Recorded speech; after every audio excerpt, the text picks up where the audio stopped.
ಹಿಂದೂ ಸಹೋದರಿಗೆ ಹೇಳ್ಬೇಕು. ಯಾಕಂದ್ರೆ ಈ ಬಂಡ ಈ ಹಿಂದೂ ಉಗ್ರ ಹಿಂದುತ್ವಕ್ಕೆ ಯಾರು ಸೇರಬಾರ್ದು, ಎಲ್ಲರೂ ನಮ್ಮ ಜೊತೆಗೆ ಬರಬೇಕು. ಅದಕ್ಕಾಗಿ ಈ ಗೋಮಾಂಸದ ವಿಷಯದಲ್ಲಿ ಹಾದಿ ತಪ್ಪಿಸಿದಾರಲ್ಲ ಸಂಘ ಪರಿವಾರದ ಉಗ್ರರು, ಅವರಿಗೆಲ್ಲ ಹೇಳಿಕೊಡ್ಬೇಕು ಏನು ನಿಮ್ಮ ಮನುಸ್ಮೃತಿಗೆ ಹೇಳಿದೆ ಅಂತ. ಒಬ್ಬ ಮನುಷ್ಯನು ಪೂಜಾ ವಿಧಿಗಳನ್ನು ಸರಿಯಾದ ಕ್ರಮಗಳಲ್ಲಿ ಮಾಡುತ್ತಾ ಮಾಂಸ ಭಕ್ಷಣೆಯನ್ನು ಮಾಡುವುದಿಲ್ಲವೋ ಅಂತಹ ಮನುಷ್ಯನು ಅವನ ಮರಣದ ನಂತರದ 21ನೇ ಪುನರ್ಜನ್ಮದಲ್ಲಿ ಬಲಿಗೆ ಕೊಡಲ್ಪಡುವ ಪ್ರಾಣಿಯಾಗಿ ಜನ್ಮ ತಾಳ್ತಾನೆ. ಅಂದ್ರೆ ಏನಂತ, ಪೂಜೆ ಮಾಡಬೇಕು, ಪ್ರಾಣಿ ಮಾಂಸವನ್ನು ತಿನ್ಬೇಕು ಅಂತ ಹೇಳಿ ಮನುಸ್ಮೃತಿ ಹೇಳಿಕೊಡ್ತಾರೆ. ಒಂದು ವೇಳೆ ತಿಳಿದೇ ಇದ್ರೆ ಮುಂದಿನ ಜನ್ಮದಲ್ಲಿ ಬಲಿಯಾಗುವಂತ ಪ್ರಾಣಿಯಾಗಿ ಬರ್ತಾನೆ. ಅದಕ್ಕಾಗಿ ಪೂಜೆ ಮಾಡಬೇಕು, ಪ್ರಾಣಿ ಬಲಿ ಕೊಟ್ಟು ಮಾಂಸವನ್ನು ತಿನ್ಬೇಕು.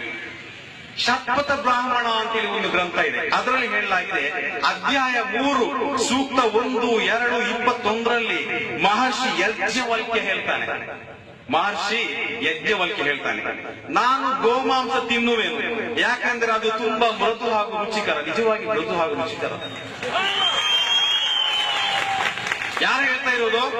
ಇಲಿಯಾಸ್ ಮೊಹಮ್ಮದ್ ಹೇಳ್ತಾ ಇಲ್ಲ, ಇದು ಮಹರ್ಷಿ ಯಜ್ಞವಲ್ಕ್ಯ ಶತಪಥ ಬ್ರಾಹ್ಮಣ ಅಧ್ಯಾಯ 3ರಲ್ಲಿ ಹೇಳ್ತಾನೆ, ನಾನು ಗೋಮಾಂಸ ತಿನ್ನುವೆನು ಯಾಕೆಂದ್ರೆ ಅದು ತುಂಬಾ ಮೃದು ಹಾಗೂ ರುಚಿಕರ. ಅಪಸ್ತಂಭ ಗ್ರಹಸೂತ್ರಂ ಎಂಬ ಗ್ರಂಥದಲ್ಲಿ ಅಧ್ಯಾಯ 1, 3, 10ರಲ್ಲಿ ಹೇಳಲಾಗಿದೆ, ಮದುವೆ ಮತ್ತು ಪೂರ್ವಜರ ಶ್ರಾದ್ದ ಕಾರ್ಯಗಳಿಗೆ ಅತಿಥಿಗಳು ಆಗಮಿಸಿದರೆ ಗೋವನ್ನು ವಧಿಸಬೇಕು. ಏನ್ ಹೇಳ್ತದೆ?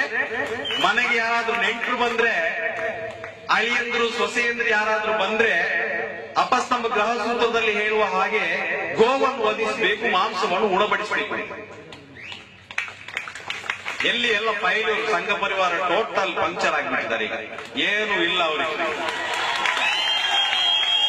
ದಯವಿಟ್ಟು ಈಗಾಗಲೇ ಆಲ್ರೆಡಿ ನಮಗೆ ಗೋಮಾಂಸ ಹೆಸರಿನಲ್ಲಿ ಎಲ್ಲ ಮುಸಲ್ಮಾನ ಮೇಲೆ ಹಲ್ಲೆ ಮಾಡಿದಂತ ಹಿಂದೂ ಸಹೋದರಿದ್ದಾರಲ್ಲ, ಇನ್ನಾದ್ರೂ ನಿಮ್ಗೆ ಗೊತ್ತಾಯ್ತಲ್ವಾ?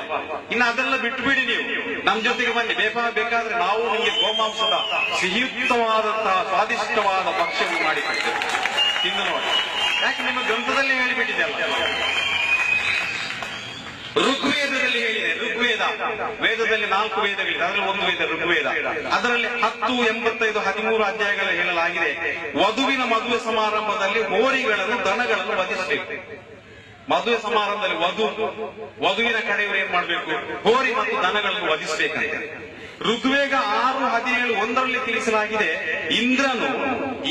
ದೇವರ ಇಂದ್ರನು ದನ, ಕರು, ಕುದುರೆ ಹಾಗೂ ಎತ್ತಿನ ಮಾಂಸವನ್ನು ಭಕ್ಷಿಸುವ ಅಭ್ಯಾಸ ಇರುವವರಂತೆ. ಇಂದ್ರನಿಗೆ ಇದೆಲ್ಲ ತಿಂದು ಅಭ್ಯಾಸ ಇದೆ ಅಂತ ಹೇಳಿ ವಸಿಷ್ಠ ಧರ್ಮಸೂತ್ರದಲ್ಲಿ ಬರೆಯಲಾಗಿದೆ.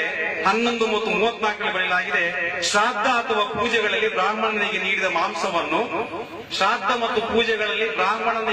ಮಾಂಸವನ್ನು ಅವನು ತಿನ್ನದೇ ಇದ್ದಲ್ಲಿ ಅವನು ನರಕಕ್ಕೆ ಹೋಗುವನು ಅಂತೇಳಿ ಆ ಗ್ರಂಥದಲ್ಲಿ ಬರೆಯಲಾಗಿದೆ. ಸ್ವಾಮಿ ವಿವೇಕಾನಂದರು ಬಹಳಷ್ಟು ಹಳೆ ಗ್ರಂಥಗಳನ್ನು ಹೇಳಬೇಕಾಗಿಲ್ಲ, ಹತ್ತಿರದ ಗ್ರಂಥಗಳಾಗಿರುವಂತಹ ಸ್ವಾಮಿ ವಿವೇಕಾನಂದರ the complete works of Swami Vivekananda ಎಂಬ ಗ್ರಂಥ